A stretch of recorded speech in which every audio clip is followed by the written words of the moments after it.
All right. Well, I will go ahead and begin. Hopefully, we get a few more people coming through, but I'm gonna go ahead and get started since this is a pretty short workshop, anyways. Hi everyone. Thank you so much for being here. This is our first faculty workshop for our Week of Engagement Learn series, and I'm very excited that you all are here today. So just a quick reminder, there will be three more workshops, one later today and two tomorrow, also about topics related to service learning. So if there are any that you are interested in, but you maybe can't attend, we will be recording all of these and then posting them to the Center for Community Engagement's YouTube channel so that you can access them later whenever you want. Um, but anyways, with that being said, I'm going to go ahead and jump in. So the topic for this workshop is turning any assignment into a community engaged one. So with that being said, I'm going to go ahead and start with a quick question that you don't have to answer out loud, but I just want you to kind of think on it, which is, what is one assignment that you use currently in your class that you feel like works fine, but maybe could be a little bit more engaging for your students? So today is really thinking about that assignment. So the goal here is not to redesign your whole course. It's not adding a huge whole new component. It's just taking something that you already do and shifting it so that it slightly has, bigger impact. So the first part of this is defining what do we mean by community engaged, right? So when we say community engaged, we're really talking about these three things. We're thinking about a real world issue, a real audience, and an applied outcome. So, in the context of service learning, that may mean instead of a student writing a paper that only you read, they're instead producing something that someone else can use. It responds to a community need and it exists beyond just the classroom. So we have some pictures here on the slide. We love to throw these out here. These are students that are actually doing this work. We've got some service learning students here, students responding to pop-up service projects. So whenever you see these images and you think about these three things that relate to community engagement, you might already be thinking, okay, I can see how my assignments fit into this realm here. So I want to talk us through a really simple way to get there. So I think the best way to go about this would be kind of like these four steps, right? So we want to start with what you already assign. We want to identify that real world connection, add a collaborative element, and then define a meaningful outcome. So the next few slides, we're going to kind of like slowly map these out. So that first step is just starting with what you already assign, right? So that's papers, presentations, projects. You do not need to start from scratch, and honestly, you shouldn't, right? Like the goal is to make your jobs easier, not harder. So I want everyone to just kind of like take a few seconds and think about like what is one assignment that has had good success in your class that you're maybe thinking about connecting to a community issue.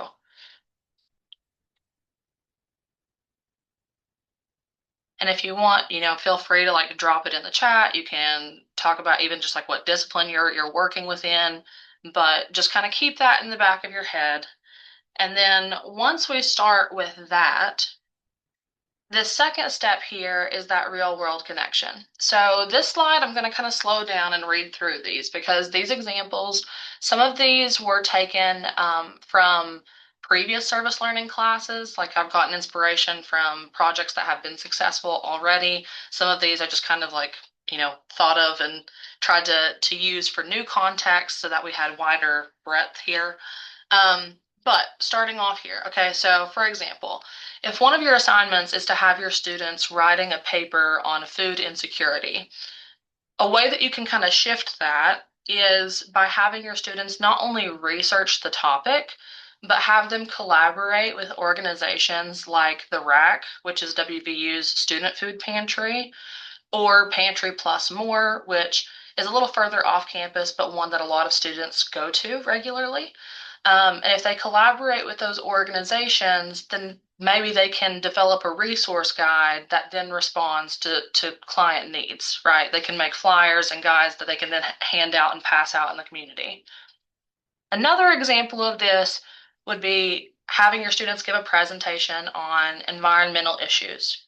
So the way we might transform this would be have them investigate a local environmental issue, and then they can collaborate with the Office of Sustainability, for example, or even the City of Morgantown, and then they can develop and share recommendations that align with current environmental initiatives that are happening in town. This example specifically, the inspiration was a leadership studies class that I work with for service learning, where they do come up with a social action project. They're trying to think about something that affects students on campus, and then they're meeting with a variety of different stakeholders to talk about what an effective outcome might look like to address that. So that's just one example there. And then finally, we have conducting research on a public health topic. So this is another real class example from the fall. So that professor had their students analyze data on a public health issue in collaboration with organizations like CASA for Kids and Libera, which is an organization that addresses mental health issues and concerns for young girls in West Virginia, to support their ongoing programs and identified needs. So at the end of the semester, the students, they also gave a presentation, but they were presenting on the research that they had done because they went and studied these organizations and how they functioned internally, and then worked with the people in that company to try and like streamline processes or try to increase the audience that they were reaching in the community.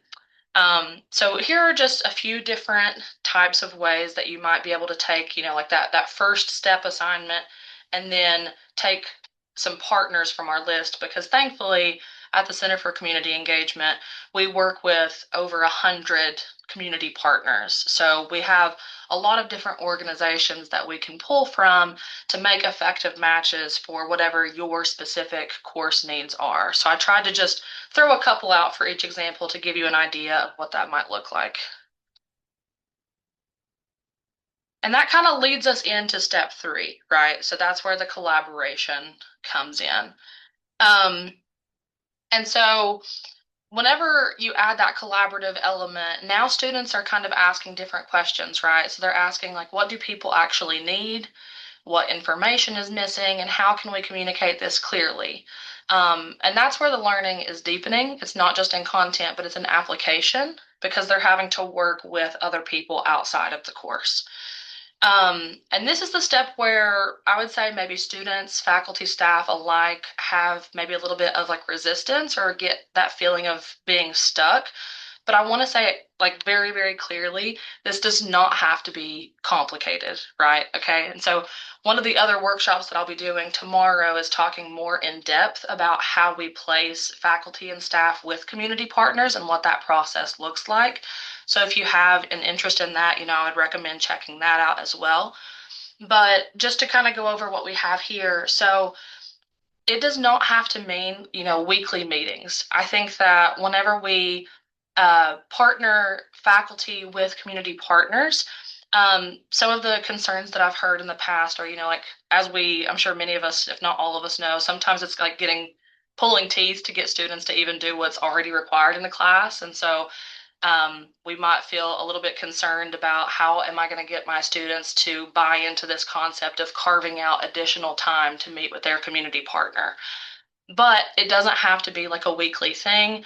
Honestly, it can be as simple as just having them check in like maybe 2 or 3 times throughout the semester with their partner, and getting those like period checkpoints.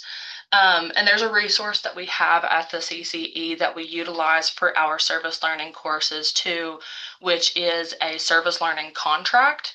So if you want that extra level of accountability for your students to just make sure that us at the CCE, the community partners, and the students are all on the same track about when those checkups are happening, that's a resource that we have available to you to use. But additionally, just going beyond that as well, It doesn't have to be complicated logistics, and it doesn't even have to be a fully built out partnership right away. So, there have been many cases where a faculty or a staff member has come to me or my colleagues and said, "Hey, I've heard about this organization. To be quite honest, I don't really know a whole lot about the organization. I've just maybe heard about like this particular event that they've thrown that was really successful, or I know that what they're trying to address kind of aligns with my research interests and like my personal goals. And so, like, is there a way that we can connect this to my course?" And the answer is always absolutely. We are really happy and excited to make any kind of new connections here at the CCE. We always try to get our community partners to sign their MOUs and to work with us continually. And a great way to build that trust and that connection is by taking a chance in courses like yours. If they see that, students are showing up and they're engaged and they're interested and that you all also have a buy-in as faculty, then there have been many, many success stories where taking a chance randomly has resulted in the same community partner working with the same course semester after semester. And so that can be a really beautiful extended partnership, but it doesn't have to be that way initially starting out. So um, just know, you can start small and that can still be meaningful and collaborative. But ultimately, too, as you're going through this process, what we're looking for, even if it's not a lot of service hours that the students have to complete and it's not resulting in these strenuous, like weekly meeting type situations, the goal is for the students to produce some kind of final product that, based on the community partners' suggestions and feedback, they can revise their work and then share that not only with you all, but also with us and with the community partners as well, so that many different stakeholders can benefit from it. We're reaching that time in the year. We're right at the end of the semester, so I'm about to start seeing all these final projects popping up, which is always my favorite part of my job. So the next part, the final step in the process, would be this meaningful outcome piece. So this is the biggest shift, right? Because students are no longer just submitting work to you. They're creating something that can be used, like I just said, by multiple people. We're hoping that students are walking away with their service experiences, and even if they're not continuing the project beyond the semester, hopefully what they produced will live beyond a semester. So that helps contribute to ongoing efforts in our community. They're leaving Morgantown better than when what they found it. And it has value outside of just like your specific course. But again, I just want to emphasize you are not changing your learning goals. What's changing here is where the work is going and who it's for.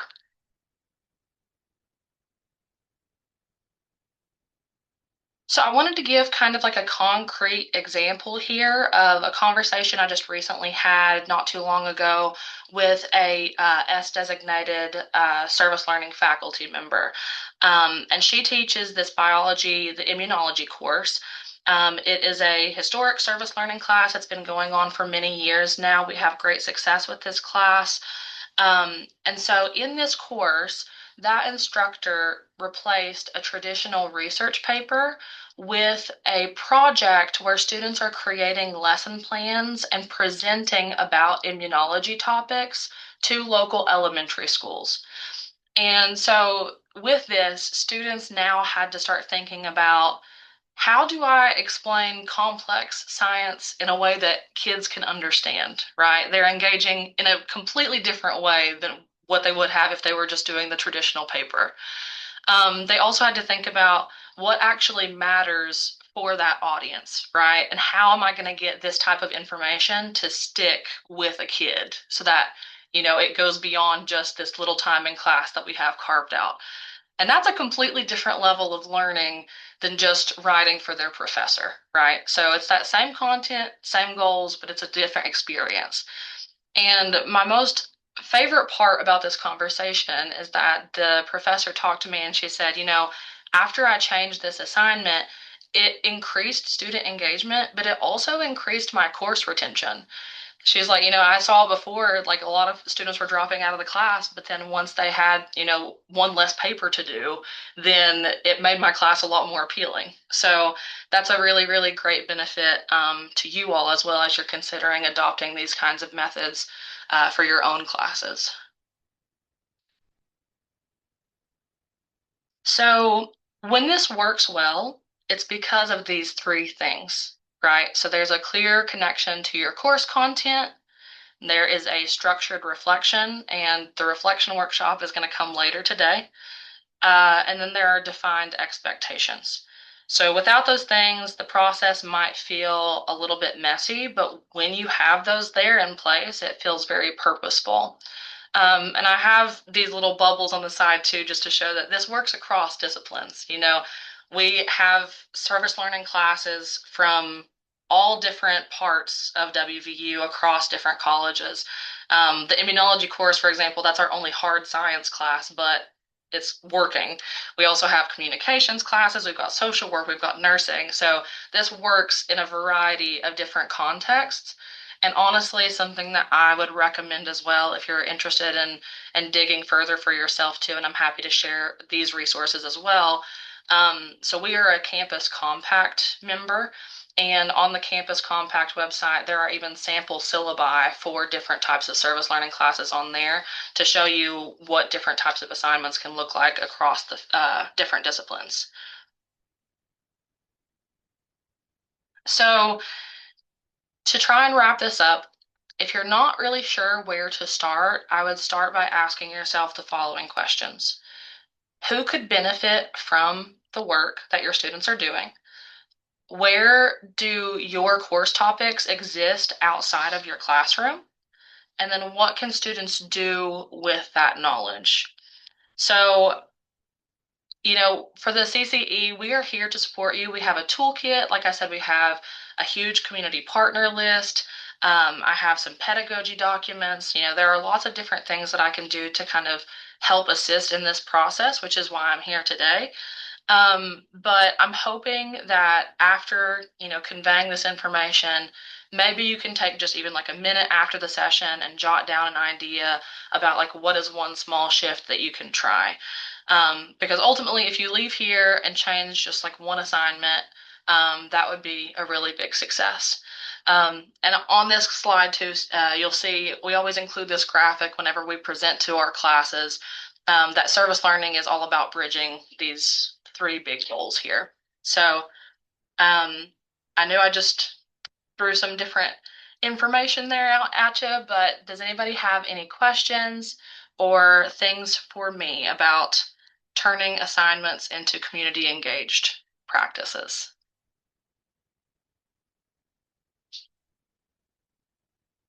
And if you don't immediately have questions, that's also okay. I'm going to throw this up on the slides. Please feel free to, you can email me, but you can also email the Serve and Learn mailbox that goes to me and my colleague Whitney. Yeah, Katrina? Ariana, I'm wondering if you have any suggestions for large enrollment courses, or if you have any examples of successes from large enrollment courses. Yeah, so I think for larger enrollment courses, we definitely recommend doing like more group-based projects. For example, in the fall, we had a brand new service learning class, and the enrollment for that course was 160 students.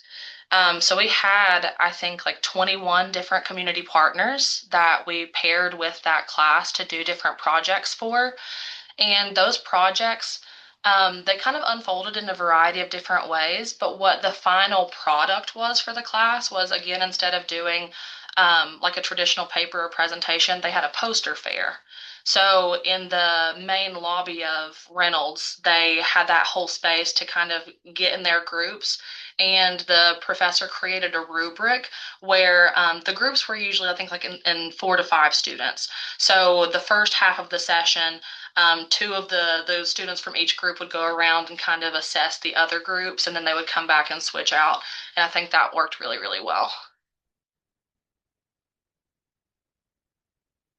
Thank you. Mhm.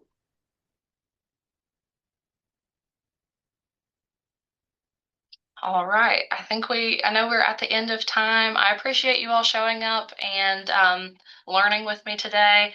Again, if you all have any questions, please feel free to email me, reach out, and I'm happy to assist in any way that I can. All right. Thank you guys.